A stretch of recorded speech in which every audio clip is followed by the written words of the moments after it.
자, 강의 시작하겠습니다. 주말 잘 쉬우셨나요? 이 강의를 들을 때 월요일, 화요일이 아닐 수도 있겠죠. 뒤에 들으실 수도 있기 때문에 주말에 쉬었다라는 생각으로 공부를 열심히 했으면 좋겠습니다. 지금 강의 자료는 제가 4-1강에 4강, 우리 지금 4강 하죠. 4-1강에 아마 이 강의 자료를 올려드릴 겁니다. 그러니까 제 강의 안으로는 제 3강 뒷부분인데요. 그냥 계속 진도가 중간중간에 끊기니까 그 이후로부터 다시 제가 편집해서 이런 식으로 편집해서 뒤에 더 할 내용을 좀 더 담아가지고 계속해 매 강의마다 업로드 하는 게 여러분들이 혼란이 덜할 것 같다는 생각에 그냥 제가 진도 나가는 만큼 딱 정리해서 각 강의 이게 1번 업로드에 그 게시물 링크로 다운로드 받을 수 있게 제가 조치를 해 놓겠습니다. 제가 만든 자료는 무단 배포하시면 안 됩니다. 친구들한테 주는 것도 안 됩니다. 그냥 본인들 보라고 제가 만들어서 무료로 배포하는 거니까 꼭 자기만 보고 물론 이 강의가 좋으니까 너도 한번 신청해봐 이런 식으로 홍보해 주시는 거는 정말 감사한데 그러면서 좀 이렇게 잘 돼 있어 보여주는 것도 좋은데 야 그냥 이거 공유하자 우리 막 이러면서 이런 식으로는 안 했으면 좋겠어요. 당부 드릴게요. 이제 우리가 지금 물건을 계속 배우고 있었죠. 거기서 소유권을 기본적으로 소유권에 어떻게 물건이 변동되는지 우리가 배웠습니다. 지난 시간에. 그러면서 가장 다 잊어버려도 이거 하나만큼 기억해야 된다 하면 물건 변동은 어떻게 이루어지느냐 딱 이거 적법한 권리자, 그러니까 처분권자, 처분할 수 있는 권리를 가진 자. 2번 이 사람과 법률행위. 그러니까 그런데 그게 유효하게 성립하고 효력이 발생한 유효한 법률. 이게 무효가 되거나 해제가 되거나 취소되면 안 된다고 했죠. 유효한 법률행위. 그래서 이거를 물권행위의 유인성이라고 한다고요. 유인성. 그 원인이 있는 행위가 이게 원인이 되는 행위란 말이에요. 법률행위가. 그 원인이 되는 행위가 유효해야지만 되고 이게 무효면 그냥 1번이랑 3번 지금 공시방법으로 해야 되는 거죠. 부동산은 등기. 동사는 인도, 점유의 이전 이런 식으로 이 세 가지 중에 그러니까 법률행위가 그냥 무효나 이렇게 효력이 없어지면 1번, 3번을 갖추더라도 안 된다는 거예요. 요거는 그냥 민법의 기본 중에 기본입니다. 기본 중에 기본. 그래서 이거는 꼭 알아야 된다. 이건 너무나도 중요하다. 그래서 이제 소유권의 변동에 대해서 보니까 소유권이 뭔지 좀 알아야겠다 해서 이제 소유권만 제가 빼어서 이렇게 공부를 하겠는데 소유의 형태가 지금 다양합니다. 그러니까 공동소유, 구분소유, 구분소유적 공유, 상호 명의신탁이라고도 말하는데 또 명의신탁 이렇게 소유 형태가 크게 한 4가지로 나눌 수 있습니다. 당연히 그거 말고 단독 소유도 있죠. 단독 소유인데 단독 소유는요 당연하게도 너무 쉬우니까 안 배우는 거예요. 그냥 이렇게 토지등기부사 쓰면 너무 이렇게 쉬우니까 안 배우는 겁니다. 이렇게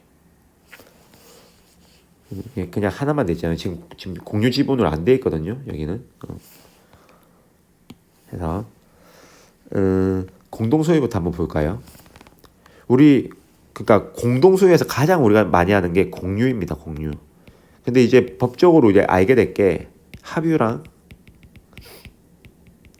총유라는 개념을 이제 배우게 될 거예요. 합유랑 총유라는 개념. 대부분 공유의 개념이 쓰일 거고요. 합유랑 총유는 민법에서 거의 안 나오지 않을까라는 생각이 듭니다. 뭐 가끔씩 나올 건데 민법의 주요 쟁점으로 뭐 거의 안 나오는 것 같고 오히려 이 두 가지는 계속 지우개가 갑자기 활성화가 막 돼요. 이거는 아마도 민사소송법, 민소법에서 아주 많이 나오게 될 개념이에요. 왜냐하면 소송 과정이나 소송 절차들이 조금씩 다르기 때문에 함유나 총류 같은 경우는 누구를 당사자로 할지 뭐 필수적 공동소송인지 뭐 이런 것들 막 나중에 배울 거예요. 그래서 민소법에서 좀 더 중요하기 때문에 그렇기 때문에 지금 민법에서 기초 개념을 잘 삭아놔야 돼요. 민법 기초 개념은 이 개념을 알고 가야지 이거 모르고 민소법 들어가면 민소법 개념이랑 연결이 안 돼요. 근데 오히려 민소법에서 쟁점이 나오고 더 많이 문제로 나올 겁니다. 그래서 하나의 소유권이 여러 사람에게 기속하는 형태로 공유, 합유, 총유의 형태로 정하고 있습니다. 이게 그냥 그 특징을 말해주면 공유는 개별 공동 소유지만 공동에서 소유하는 건 맞아요. 좀 그 공동 소유자들의 그 소유자들을 개별성을 좀 더 강조하는 좀 큰 게 공유 쪽이고요. 가면 갈수록 개별성은 없어지고 집단성이 좀 커집니다. 개별적인 개성을 인정해 줄 것인가 그쪽이 공동이지만 그쪽이 많은 곳이 공유고요. 합유, 총유로 갈수록 집단적으로 우리 다 완전 공동이야. 거의 집단 하나의 법인격에 가까운 그걸로 가는 거예요. 합유랑 총유 같은 경우는 개별성이 어느 정도 인정되지만 거의 집단적으로 움직이는 경향이 있다. 총유는 더더욱더 그렇다라고 아시면 됩니다. 자, 인적 결합. 인적 결합은 인적 결합 관계가 없어요. 그러니까 개별성이 강하다고 했죠. 그냥 공동으로 소유하는 것일 뿐이지 인적 결합이 없는 상태고 합유는 조합체 내에서의 조합의 그 소유의 방식이 합유입니다. 271조 한번 볼까요? 물건의 합유. 법령의 규정 또는 계약에 의하여 수인이 조합체로서 물건을 소유한 때에는 합유를 한다. 합유자에 걸리는 합유물 전부에 묻힌다. 그러니까 조합체로서 수인이 조합체를 만들어서 물건을 소유하면요 합유를 하는 거예요. 여기서 조합이란 게 뭐냐면 여러 사람들이 모여가지고 이렇게 우리 다 공동으로 사업하자 해가지고 공동 사업 하자면서 조합을 결성하는 거. 그래서 조합하자 이렇게 만든 거예요. 이게 주식회사랑 뭐가 다른가?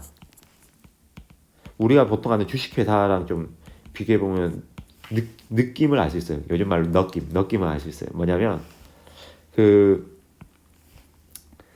주식회사는 주식을 얼마만큼 많이 가졌냐에 따라서 주인이 되는 거죠. 그러니까 한 사람이 100개를 가지고 주식을 100주를 가지고 다른 사람이 10주를 가지면 또 다른 사람이 막 뭐 50주를 가졌다 쳐요. 이 비율에 따라서 본인이 의결권을 내고 이 100주를 가진 사람이 10주, 50주 가진 사람은 다 제끼고 얘 혼자서 전횡을 일삼을 수 있죠. 가반수가 넘으면 기본적으로 웬만한 건 다 되거든요. 당연히 특별결의 하려고 하면 3분의 1을 넘어야 되지만 다 할 수 있어요. 그런데 조합은 그게 아닙니다. 조합은 그게 아니라 그 개인 하나하나의 의사 결정권이 중요한 거예요. 그래서 여기서 만약에 의사 결정을 하면 전원 합의를 필요로 하든지 아니면 뭐 규칙으로 막 정해가지고 적어도 뭐 가반수 이상으로 하든지 이런 식으로. 그런데 그게 출자한 금액이 문제가 아니라 주식은 출자한 금액이잖아요. 이거는 사람 하나하나가 중요한 거예요. 그래서 만약에 출자한 금액이 한 사람이 좀 적게 출자하더라도 그 한 사람은 딱 여기 5명이 출자했으면 그냥 딱 5분의 1씩, 5분의 1씩, 5분의 1씩, 5분의 1씩 힘을 가지고 있다는 겁니다. 많은 의사결정이 전원의 합의로 이루어지는 경우도 많고요. 뭐 가끔씩 규약으로 전원 합의가 아닌 가반수의 그 의결을 하지만 그 가반수가 머릿수의 가반수 이런 식으로 운영이 되는 거예요. 조합이. 이해가시죠? 그렇기 때문에 당연히 조합은 어떻게 되겠어요? 개별성보다는 그 공동성이 어느 정도 짙을 수밖에 없어요. 여기서 비법인 사단은 우리가 배웠죠. 비법인 사단 배웠죠. 법인 아닌 사단의 사원이 집합체로서 물건을 소유할 때는 총류를 한다. 비법인 사단. 집합체로서 물건을 소유할 때, 집합체로서. 그러니까 이 사단의 그 구성원이 개개인으로 소유한 건 상관없어요. 그런데 만약에 비법인 사단 대표적인 예가 뭐라고 했죠? 제가 종중, 교회, 아니면 입주자 대표회의 라고 했죠. 그러니까 이 비법인 사단이 입주자 대표회에서 예를 들어 어떤 아파트에 창고를 하나 그냥 가지고 있다고 쳐요. 이 창고를 가진 건 입주자 대표회의 구성원이 입주자잖아요. 입주자들이 이 창고를 총유로서 가지는 거예요. 275조 때문에 이 창고를 총유로서 가지는 거예요. 총유의 방식으로.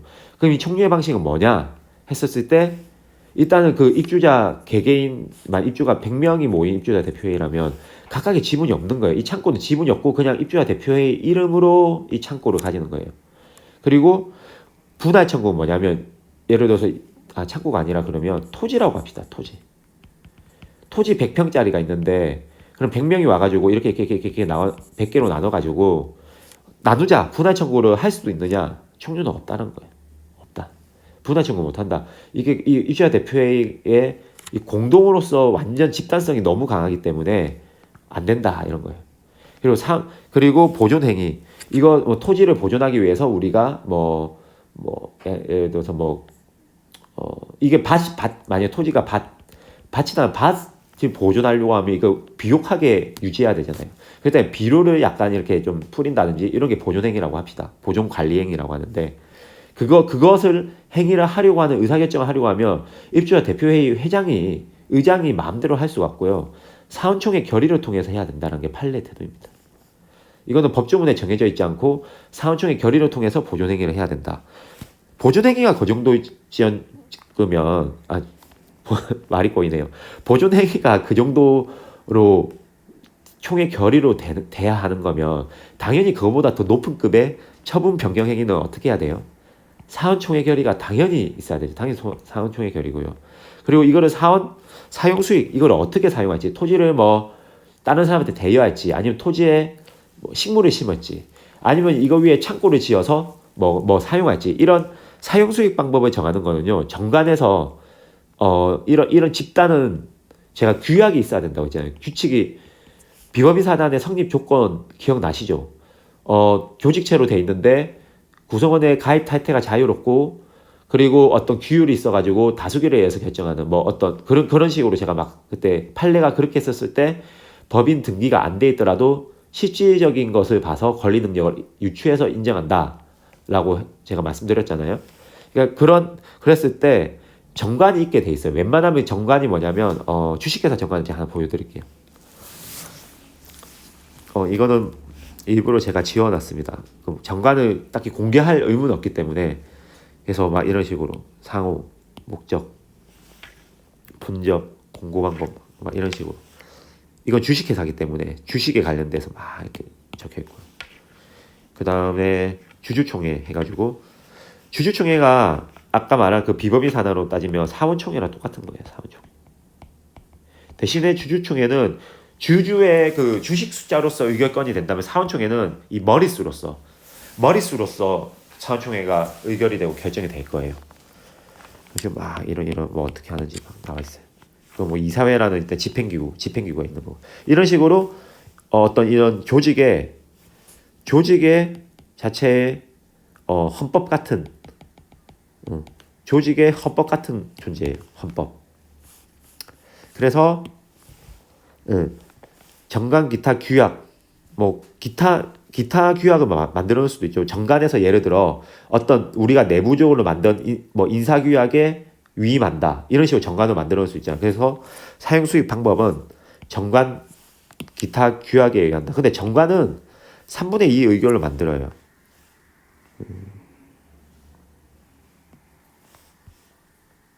여기 제가 있는지 모르겠네요. 핵심 조문만 제가 넣어놔가지고 있는지 모르겠는데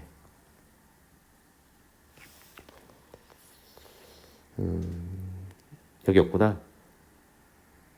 일단은 가반수로 다 하는데 정관을 바꾸거나 정관을 변경은 아마 3분의 2 주식회사 정관도 3분의 2거든요. 그런 식으로 아마 적혀 있을 겁니다. 민법에. 그래서 규약으로 인하고 이거 자체를 바꾸려고 하면 아마 3분의 2의 그 이 사원들이 비번인 사단 모여 있는 이 사람들이 사원이거든요. 그러니까 입주자 대표회 사원들은 입주자 대표회의를 구성하는 입주자들을 말하는 거예요. 이 사원이. 우리가 보통 제가 높아지면 또 말씀드리는데 제일 처음에 제가 민법 공부할 때 사원 이러면 회사 사원, 우리 사원 대리, 과장, 뭐 부장 뭐 이렇게 생각해요. 사원 그냥 저 말단 직원 이렇게 생각할 수 있잖아요. 아니에요. 이 비법인 사단의 사원은요. 뭐 아니면 법인의 사원은요. 그러니까 재단법인, 사단법인. 그러니까 사단법인의 사원은요. 주인이에요, 주인. 이 사단의 주인입니다. 이 사단의. 아시겠죠? 주인이 이거 주주예요. 그 말단 사원이 아니라고요. 이 사원총회라는 게 주인총회예요. 주인총회. 아세요? 꼭 기억하세요. 혹시나 제가 높아지면 말씀드리는 거예요. 그리고 등기. 보통 등기가 안 돼야 되는 거잖아요. 왜냐하면 이건 우리가 권리 능력 없는 사단이라고 말하지만 하지만 이 말은 제가 어폐가 있고 좀 틀린 말일 수도 있다고 하잖아요. 권리 능력 없는 사단이라는 말을 쓰지 말고 그래서 우리가 비법인 사단이라는 말을 쓰자라고 하는 겁니다. 그래서 저번 제가 강의 교재에 권리 능력 없는 사단을 앞에 놔뒀는데 좀 강의 교재를 검토하다 보니까 비법인 사단이라는 말이 훨씬 여러분들한테 더 와닿을 것 같아서 비법인 사단을 앞에 두고 가로 열어서 권리 능력 없는 사단이라고 고쳤어요. 그러니까 저번 시간에 3강 때 나눠드린 강의 자료 쓰시지 말고 지금 4-1에 제가 새로 업로드한 것을 썼으면 좋겠어요. 정관 기타 규약의 정함으로 하고 이거 한번 법 좀 다시 볼까요? 276조.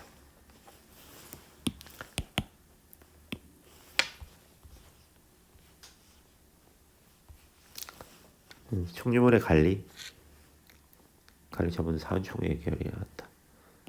총유물을 사용할 수 있다. 각 사원은 규약에 따라 사용 이렇게 되어 있죠. 관리처분 사원총회 결의한다. 이런 식으로 법조문에 있어요. 그런데 보존행위에 대해서는 없으니까 판례로 이렇게 우리가 형성돼 있다. 그리고 비법인 사단은 제가 원래는 권리 능력이 없지만 권리 능력 유추하고 34조 민법 34조 유추하고 그리고 등기 능력 이런 것들도 부등법에 부동산 등기법에 제가 돼 있다라고 기재되어 있다라고 법에 의해서 된다고 특별법에 의해서 된다고 말씀드려요. 그래서 입주자 대표회의 혹은 종주 이름으로 어떤 부동산의 이름으로 등기를 할 수가 있어요. 단독 명의로 등기를 할 수 있어요. 이해가시죠? 총류는 했고 제가 일부러 지금 이렇게 오고 있어요. 왜냐하면 공유는 우리가 기본적으로 잘 아는 개념이에요. 공유는 직관적으로 우리가 너무 많이 들었기 때문에 잘 아는 개념인데 총유와 합유는 좀 직관적이지 않아요. 우리가 그 민법에 배우는 유비로서 차근차근 아는 게 중요해요. 그래서 그 다음에 좀 더 집단성이 공유보다는 강하지만 총유보다는 약한 합유에 대해서 보면 합유 아까 제가 공동사업 경영이라고 했죠. 그래서 조합체를 만들고요. 조합체를 만들고 그 다음에 지분이 있어요. 여기는 뭐 2분의 1, 뭐 3분의 1 이런 식으로 출자 금액에 대해 지분이 있다고요. 그래서 하지만 지분을 처분 어떤 한 사람이 나 팔고 나갈래. 좀 지저분하다. 좀 지울게요. 이렇게 우리가 동업을 3명이서 하기로 했어요. 이게 조합체예요. 이렇게 해서 이거 조합체라고 합시다. 근데 한 명이 나가려고 해요. 이렇게. 그러면 나머지가 동의를 해야 돼요. 나가는데 얘가 이렇게 하는 거죠. 나가는데 A, B, C라고 하는데 B가 D에게 나 이거 조합체 지분을 주고 나갈래 이렇게 했었어요. 그럼 D가 받을 건데 그러면 A, C가 동의 이렇게 해야 돼요. 동의 이렇게 해야지 둘 다 해야지 B의 지분이 D한테 가요. 왜냐하면 이 공동사업 경영이라는 거는 서로 마음이 맞아서 같이 한 거잖아요. 마음이 맞아서 같이 한 건데 그러니까 이 지분이라는 게 돈으로서의 가치만 있는 게 아니라 그 우리 마음이 통해서 했다라는 그 가치와 의미가 있는 거예요. 주식은 그냥 그 종이 그냥 그 금전처럼 종이 조가리에 불과하기 때문에 그냥 파파파 팔면 되잖아요. 그냥 서로한테 상관없어요. 주식 같은 경우는. 공유도 똑같아요. 공유도 그런데 합유라는 게 서로 머리를 맞대고 마음이 맞아서 한 게 있기 때문에 한 사람이 다른 사람한테 그 지분을 팔겠다고 하면 그 전원의 동의가 필요하다고요. 273조에 의해서. 그거 법조문이 그렇게 정해놨어요. 273조에. 합유 지분의 채권과 합유물. 합유자는 전원의 동의 없이 합유물에 대한 지분을 처분하지 못한다. 식으로. 그러니까 교합체가 어떤 가질 거예요. 토지를. 이거를 우리 합유가 지분을 이렇게 가지고 있단 말이에요. 어떤 토지를 이렇게 가지고 있다고 쳐요. 이 조합체가. 그러면 이거를 팔 때 마음대로 못 한다고요. 아시겠죠? 그리고 공동 소유물 이 토지가 있으면 토지가 이렇게 있어요. 근데 이렇게 3분의 1로 이렇게 나눠가지고 우리 3분의 1씩 나누자 할 수도 있잖아요. 일단 조합체가 지금 조합체가 소유하는 거예요. 지금 각각이 조합체로서 소유하는 거기 때문에 조합체가 해산하기 전까지는 불가하고 해산하고 나서는 각자 청산하면서 분할 청구할 수 있어요. 할 수 있어요. 아 여기 없구나. 한번 제가 여기 다 안 들고 왔어요. 여기 다 법조문 안 들고 왔는데 제가 법조문 사라고 했죠.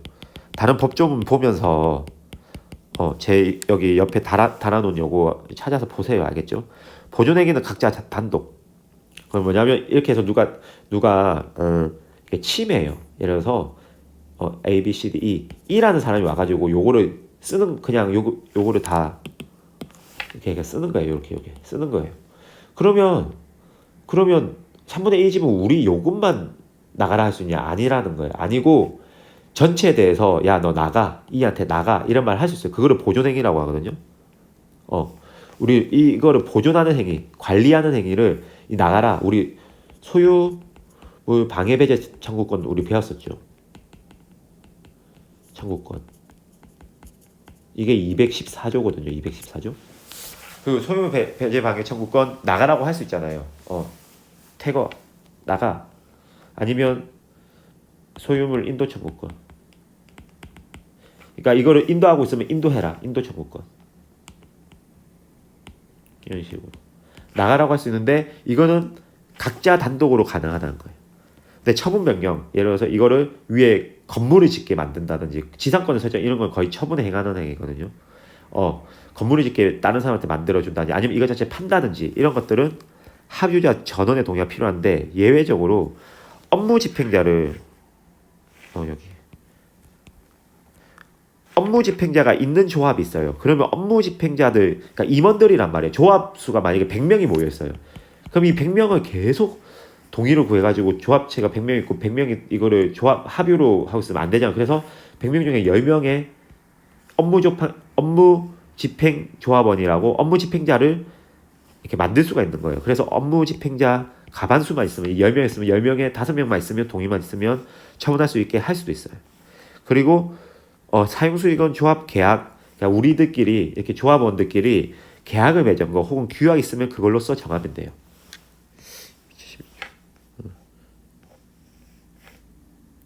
규정에서 다음 3주의 규정이야. 다음 막 이렇게 나와 있어요.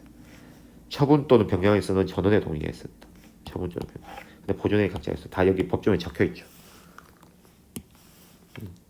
여기 다 법조문에 다 근거해서 있는 거예요. 그리고 등기 아까 전원 명의로 등기 합유 취지를 기재해서 전원 명의로 등기해야 돼요. A, B, C 다 이렇게 등기부 등본 보면요. A, B, C, D 막 이런 식으로 다 등기돼 있어요. A, B, C, D 다 등기가 돼 있고 그 다음에 그 공유를 한번 와봅시다. 공유는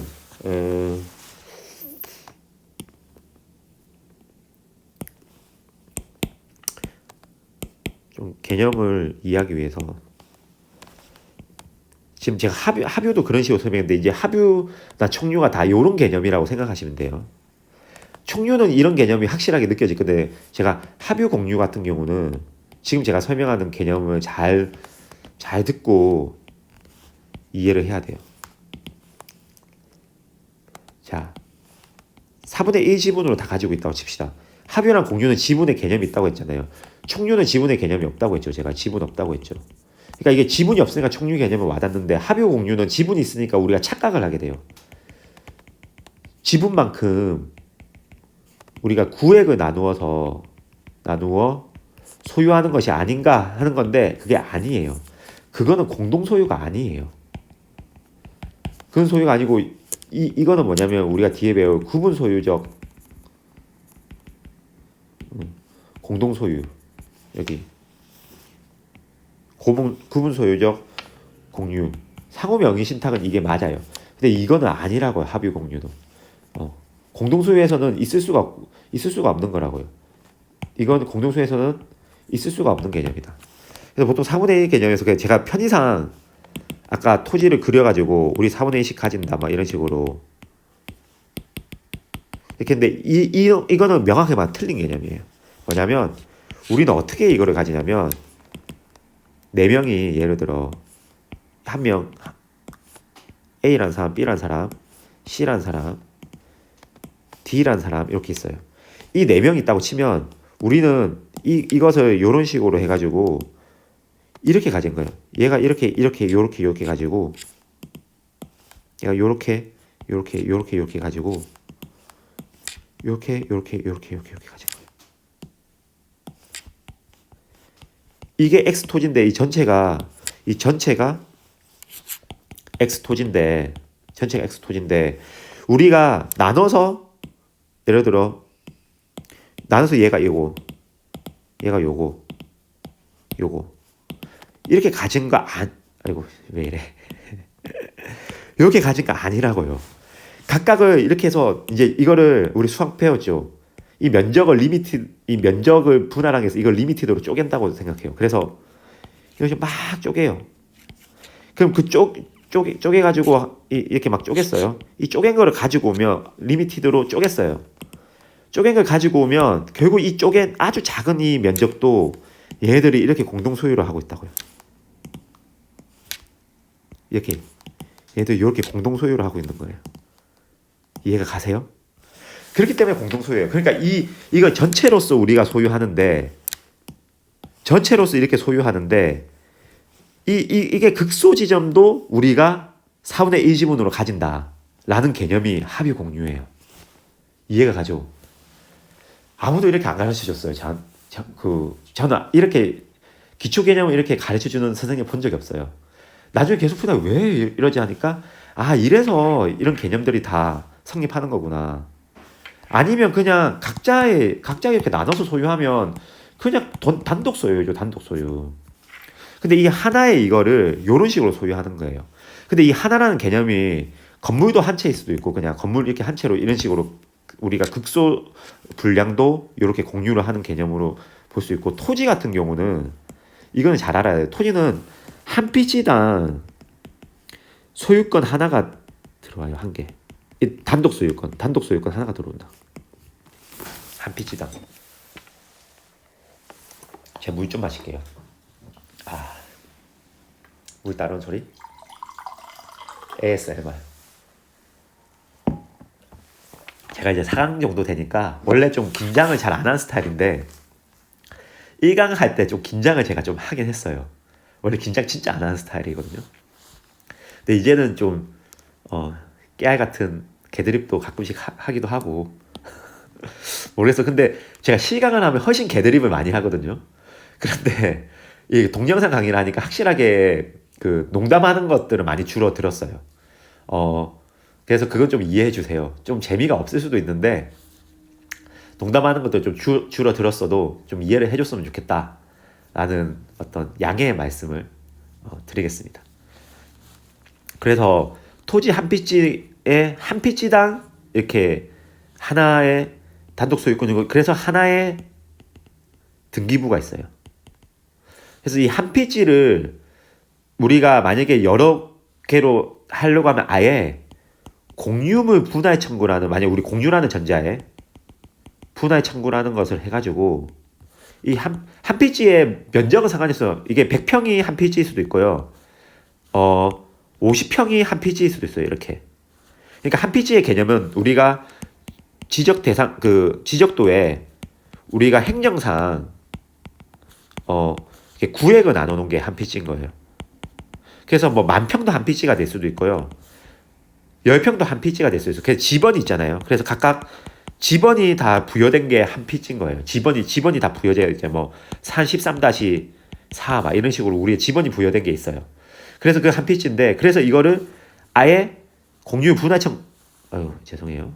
공유 분할 청구를 해버리면, 만약에 산 13번지라는 하나에 이렇게 있다. 이거를 공유자 4명이서 분할 청구를 한다. 분할 청구를 해버리면 이렇게 나눠지고, 이거를 산 13-1, 13-2, 13-3, 13-4 이런 아예 지번이 나눠지고, 분할 청구를 하면 각각이 단독 소유가 되는 거예요. 그냥 이거는 단독 소유, 공유가 아니라고요. 이런 분할 청구를 할 수가 있다고요. 이제 이해가죠? 그런데 이거를 공유하는 게 그러니까 합유 같은 경우는 인적 결합이 있어서 조합체로 4분의 1, 4분의 1 지분씩 얻고 하는 거고, 토지라면 한 피지를 공유라면 인적 결합 관계 없다는 거, 서로 모르는 사람들끼리 모여 있는 거예요. 공유자들끼리 서로 몰라요. 인적 결합 관계가 없어요. 근데 합유는 서로 우리가 머리를 맞대고 인적 결합을 가지고 하기 때문에, 지분을 처분할 때 인적 결합이 있기 때문에 전원의 동의, 다른 사람의 동의가 필요하다는 거예요. 이건 자유. 마음대로 팔 수 있어요. 보면 지분에 의해서 수인의 소유로 될 때는 공유를 한다. 토지가 지분에 의해서 수인의 소유될 때는 공유를 한다. 아까 합유 같은 거는 우리가 조합체로서 물건을 소유하면 합유를 한다. 우리 아까 그 비법인 사단이 사원이 집합체로서 물건을 소유하면 총유를 한다. 이제 이해가 가죠. 근데 우리가 보통 아는 거는 이 공유라고요. 지분에 의하여 수인의 권리에 공유를 한다. 지분은 균등해서 추정한다. 만약에 지분이 예를 들어 등기에는 다 나와 있잖아요. 우리가 뭐 지분권자 이렇게 나와 있거든요. 근데 동산 같은 경우는 동산도 공유를 할 수 있어요. 동산을 우리가 만약에 뭘로 하자. 책상이라고 합시다. 책상을 우리 4명이서 공유를 하자면 별다른 계약이 없으면 그 지분은 균등한 것을 추정하는 거예요. 이렇게. 그리고 공유자는 지분을 처분할 수 있고, 공유물 전부를 지분의 비율로 사용 수익할 수 있다. 그러니까 지분을 자유롭게 처분할 수 있고요. 그리고 지분의 비율로 사용 수익할 수 있어요. 그리고 공유자는 다른 공유자 동의 없이 공유물을 그러니까 지분은 처분할 수 있는데요. 공유물을 마음대로 처분하거나 변경하지 못하는 거예요. 다른 공유자 동의 없이. 그러니까 우리가 토지 공유자들이 4분의 1씩 4명 있으면 여기 위에 막 건물을 짓게 만드는 거, 이런 행위는 자기 마음대로 못 한다고요. 공유자 한 명 마음대로. 그리고 관리에 관한 사항은 지분의 과반수로서 결정한다. 보증행위는 각자가 할 수 있다. 아까 합의도 보증행위 각자가 할 수 있다고 했죠. 쫓아내는 행위. 아까 우리 인도해라, 그 방해 배제 청구 이런 것도 다 보증행위거든요. 각자가 할 수 있어요. 근데 관리에 관한 사항은 그러니까 어떻게 이거를 우리가 사용 수익할 것인지, 누구에게, 그러니까 이거를 임대할 것인지, 누구한테 임대해서 사용 수익, 아니면 공유 지분권자 중에 한 명한테 몰아가지고 이 사람한테 사용하게 할 것인지에 대한 사항 결정은 지분의 과반수로 해요. 하지만 지분의 비율로 사용 수익하기 때문에 우리 과반수로 그것을 하기로 결정하지만, 그 사용 수익 금액이 나온 금액은 4분의 1로 나눠서 서로가 가져야 돼요. 뒤에 제가 강의 한 번 보면서 한 번 더 설명드릴게요. 이거는 등등등. 이게 제가 여기에 안 나타나 있는데, 이게 중요한데. 중요까지는 아니네. 분할 청구도 할 수 있어요, 여기. 근데 금지 특약을 가능해요. 공유 분할 청구, 아까 제가 말한 여기. 이거를 이렇게 가지고 있었는데, 공유 4분의 1 지분은 이렇게 가지고 있는 거라고 했잖아요. 가지고 있을 때 이거를 공유 분할 청구해요. 이게 한 피지에 지번이 한 개밖에 없는 토지였는데 공유물 분할 청구를 한단 말이야. 그렇게 하면 이건 재판 청구하는 거. 재판 청구. 법원에 가서 청구를 해야 돼요. 우리가 임의로 우리 마음대로 마음속에 내심의 의사로 하는 거 아니에요. 분할 청구는 재판상 청구를 해가지고 이렇게 딱 해가지고 이렇게 나는 거예요. 이 피지가 이렇게 나눠지는 거예요. 이거는 재판 청구했을 때인데, 공유를 제일 처음에 취득할 때 우리가 특약으로 공유와 분할 청구를 할 수 없다라는 특약도 할 수 있어요. 특약으로. 그게 아까 이 말입니다. 이 말입니다. 특약. 그래서 지분의 처분 자유롭게 되고, 공유무 분할 청구 자유롭게 청구할 수 있는데 금지 특약이 있으면 안 되고, 그러니까 금지 특약을 약정하는 게 가능하다는 말이에요. 합유는 조합의 재산이기 때문에 분할 청구는 불가하는데 조합체가 해산돼 버리면 우리 인적 결합 관계가 없어지는 거잖아요. 그래서 해산은 가능하고요. 총류는 당연히 안 되는 거예요. 총류는 우리 아예 총류 사단이, 그러니까 비법인 사단이 가지는 것이기 때문에 어차피 지분도 없었고 분할 청구도 안 되는 거예요. 그냥 비법인 사단이 해산하면서 각자가 해산하면서 자녀 이익을 이렇게 나눠 가지면서 아마 그러면서 분할 청구를 나중에 그럼 공유로 될 거란 말이에요. 제일 처음에. 그럼 분할 청구로 갈 수 있을 거예요. 보존행위는 각자단도 가능하고 여기도 각자단도 가능한데 이건 사원총회 결의에 의해서 보존행위를 할 수 있어요. 그 다음에 처분 변경 행위는 공유자 전원 동의가 필요하고 법조문에 봤죠. 이건 합유자 전원 동의 필요하고 업무 집행자 근데 정하면 업무 집행자들의 가반수의 동의를 통해서 가능하고요. 사원총회 결의로 가능하고. 사용수익은 지분의 비율로 사용수익. 그러니까 뭐냐면 여기서 공유물의 관리라는 말이 여기 있어요. 여기는 제가 안 적어놨는데 이거부터 보면서 같이 보죠. 이게 워낙 중요해요. 이거랑 요거랑 분리를 하는 게 중요해요. 요거랑 분리랑.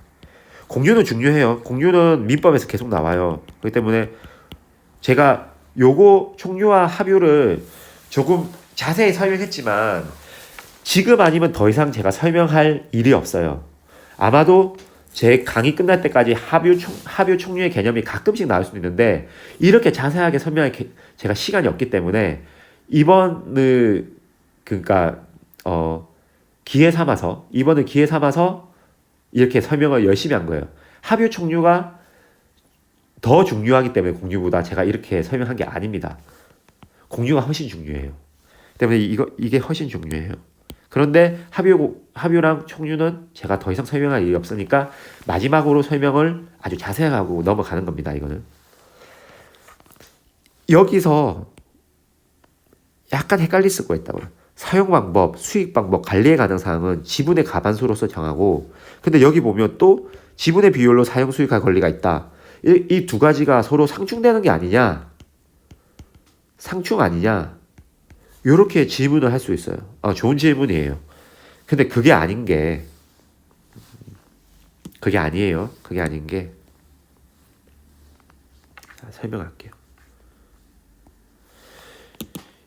이렇게 네 개 가지는 ABC가 4명이 ABCD가 공유로서 가지고 있다고 쳐요. 지분 다 4분의 1씩이에요. 그런데 ABC가 서로 합당해가지고 합심해가지고 자 이거 E한테 빌려주자. 그리고 우리는 돈을 100만 원 받자. 이렇게 지금 4분의 3이잖아요. 4분의 3만큼 이렇게 할 수가 있다고요. 4분의 3만큼. 왜냐? 과반수 지분이기 때문에.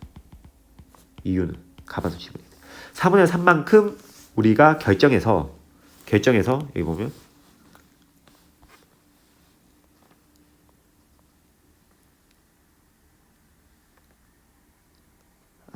여기 제가 여기 있구나. 순간 너무 제가 복잡하게 적어놔가지고 순간 못 찾았어요. 관리에 관한 사항은 지분의 가반수로 결정한다. 관리에 관한 사항 딱 나왔죠. 관리에 관한 사항. 사용수익 하는 거 이거를 그런다. 근데 여기 또 보면 지분의 비율 사용수익 이게 뭐냐면 내재적 권리는 얘가 할 수 있는 거예요. 그래서 D는 억울하잖아요. D 억울하죠. 아니 이거 내 4분의 1 지분인데 그럼 이거 죽은 지분이야? 아니 내 마음대로 이거 못해? 예, 이거는 법 때문에 마음대로 빌려주라는 건 A, B, C가 합심하면 못합니다. 하지만 D가 할 수 있는 권리가 하나 있어요. D의 권리가 딱 하나 있어요. 뭐다?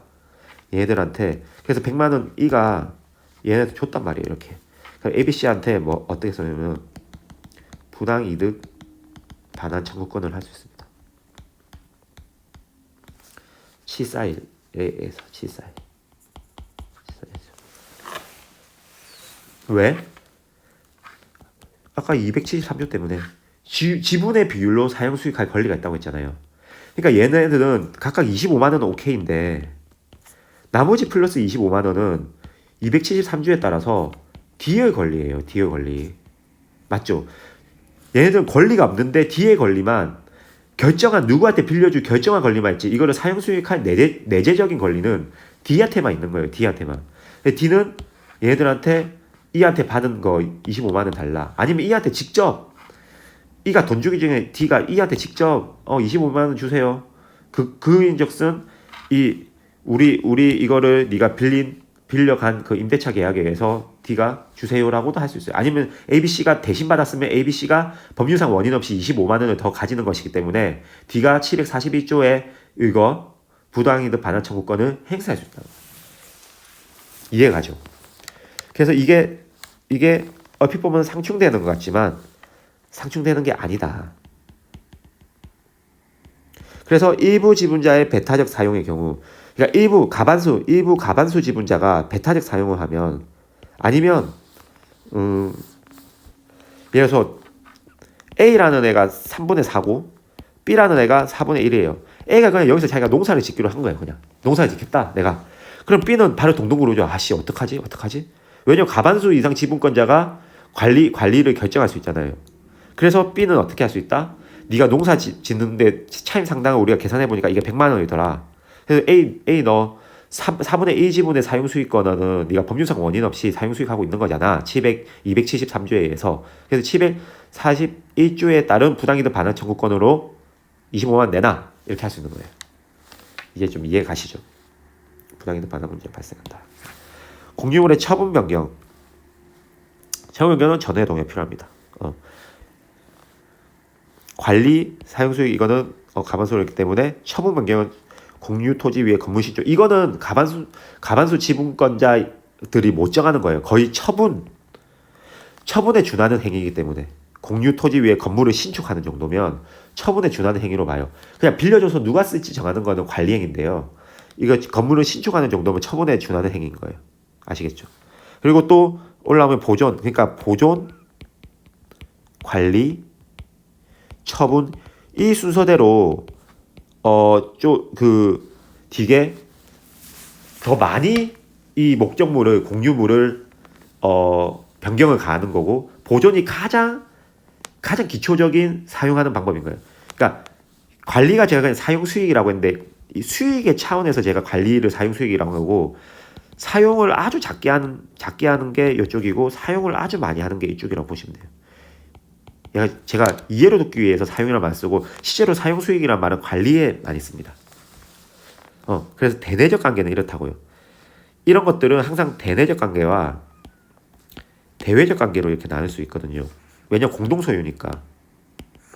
그래서 대내적 관계는 우리가 내부적으로 보존을 어떻게 할 것인지, 관리를 어떻게 할 것인지, 처분 변경을 어떻게 할 것인지 일이 있다고요. 그래서 대내적으로는 공유 지분권자 단독으로 가서 막 여기 뭐 좀 쓰러진 것 같고 막 만약에 산인데 우리가 산을 공유를 하고 있다고 쳐요. 산 사태가 나서 이렇게 무너져 내렸어요. 그럼 다시 무너져 내린 거를 우리가 다시 뭐 보수한다. 이런 것들은 보존행위. 그 다음에 이거를 관리행위는 좀 더 나아가서 어떻게 이걸 사용할 것인지, 어떻게 이걸로서 수익을 얻을 것인지의 문제. 처분은 정말로 그 형상을 바꿔가지고 완전하게 거의 파는 정도의 다른 사람한테 파는 정도의 준하는 행위, 그런 게 처분이라는 거예요. 그런 거를 할 때 대내적으로는 요런 관계, 요런 의사결정에 의해서 하는 거고요. 대외적으로는 이거 정말 중요합니다. 이거 진짜 중요해요. 이거 무조건 외우고 있어야 돼. 이해 안 가더라도 이거 외우고 있어요.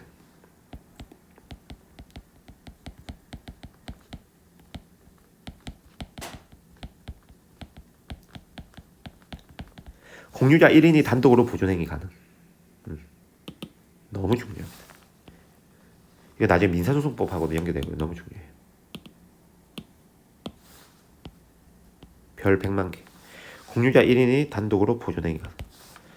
그래서 소유권 등기 말소 청구를 할 수 있고 모든 공유자를 위해서 1명. 불법 점유자에게 인도 청구도 할 수 있어요. 1인이 단독으로. 그런데 불법 행위를 원인으로 한 손해배상 청구는 단독으로 하면 안 되고요. 다 같이 해야 돼요. 이게 뭐 필수적 공동소송 같은 거거든요. 그래서 이게 민사소송법이랑 같이 다 연결되는 거예요. 소송법 쟁점이랑 연결돼서 이 개념이 아주 중요한 거예요. 한 번만 더 제가 조금만 더 설명드리면 좀 이해가 안 갈까봐 전 정말 천천히 설명하고 있습니다. 정말 과도하게 천천히 설명하려고 노력하고 있어요. 계속 강의가 길어지고 있어요. 어쩔 수가 없지만 뭐 그래도 여러분한테 천천히 설명하는 게 저는 더 낫다고 생각합니다. 자, 설명할게요. 토지가 이렇게 있는데 우리가 각자가 이렇게 극단적으로 이렇게 합시다. A라는 사람이 98분의 100지분을 가지고 있고요. B라는 사람이 100분의 2지분, 그러니까 2% 가지고 있고 얘가 98% 지분을 가지고 있어요. 공유로서 이렇게 돼 있어요. 공유. X 토지를 가지고 있는데 갑자기 그냥 어디에 널브러 있다가 C가 여기 와가지고 이거를 점유를 하네. C가 이걸 점유를 해버렸어요. C가 점유를. 그럼 여기서 아까 그 보존행위는 각자 단독으로 가능하다고 했죠. 그렇기 때문에 B는 C에게 나가라 하는 게 보존행위거든요. 보존행위는 딱 나가라 하는 거예요. 나가라. 할 수 있느냐? 할 수 있다. 그것도 단독으로. 이 2% 지분만 극단적으로 뭐 0.2% 지분만 가지고 있어도 다른 사람이 이렇게 왔을 때 이거 점유했으면 뭐예요? 이거 210이죠.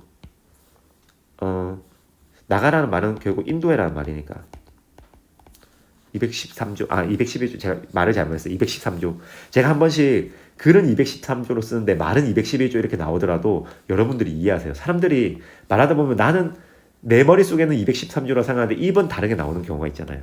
좀 이해해 주세요. 이렇게 한 번씩 실수할 때. 그래서 203 소유자는 그 소유자인 거예요. 이게 공유물 소유자인 거예요. 아까 2% 지분자도.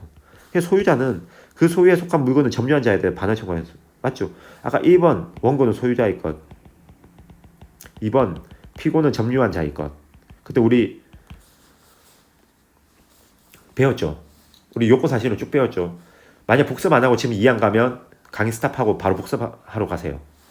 이건 제가 강력하게 지금 여러분들에게 충고 드리는 거예요.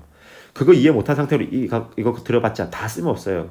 제가 다른 예비순환이랑 다른 개념으로 접근한다라고 늘 말씀드렸죠. 그러니까 지금 이해 안 간 채로 제 강의 쭉 들으면요. 다른 예비순환이랑 똑같이 듣는 거예요. 똑같이 듣는 겁니다. 그러니까 만약에 이런 개념 213조조차도 지금 이해가 안 가고 요건 사실 아까 원고 소유 피고 점유 이거 머릿속에 안 들어있으면 스탑하고 다시 가서 보고 오세요. 아시겠죠? 그렇기 때문에 지금 얘 점유하고 있잖아요.